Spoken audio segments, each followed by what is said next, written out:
હાય દેવા, ગણેશ ચતુર્થી આવે છે. આ વખતે તો મારી ઘરે આવવાના છો ને? એમાં એવું છે કે તમે દર વર્ષે બધાની ઘરે જાઓ છો પણ અમારી ઘરે જ નથી આવતા. પણ કોઈ અમને નથી બોલાવતું કારણ કે અમારી પાસે એટલા બધા પૈસા નથી ને. મે બી એટલે જ અમને બધા ઇગ્નોર કરે છે. પણ દેવા, તમે જો આ વર્ષે આવી ગયા ને અમારી ઘરે તો મારા બધા રિલેટિવ્સ તમને મળવા આવશે. અને આમેય દેવા, અમારી ઘરે કોઈ નથી આવતું પણ જો તમે અમારી ઘરે આવશો ને તો એ બધા આવશે તમને મળવા. અને તમને ખબર છે, મારા મમ્મી દરેક સંકટ ચતુર્થીએ તમારા માટે મોતીચૂરના લાડુ બનાવે છે. એ લાડુ લઈને અમે મંદિરે તો જાય છે પણ એ પૂજારી એ લાડુ સાઈડમાં મૂકી દે છે.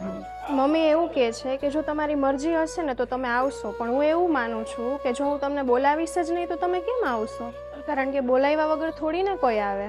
અને હું એક વાત કહેતા તો ભૂલી જ ગઈ, આ મેં તમારા માટે એક ચિઠ્ઠી લખી છે. જો તમે ફ્રી હોય ને તો વાંચી લેજો ને પ્લીઝ. દેવા, ચલો હું જાઉં છું. પ્રભુ આટલું પ્રેમથી બોલાવે છે તો આપણે જશું ને. દેવા, પ્લીઝ આ વર્ષે આવજો. આટલી શ્રદ્ધાથી બોલાવે છે તો જરૂર જશું.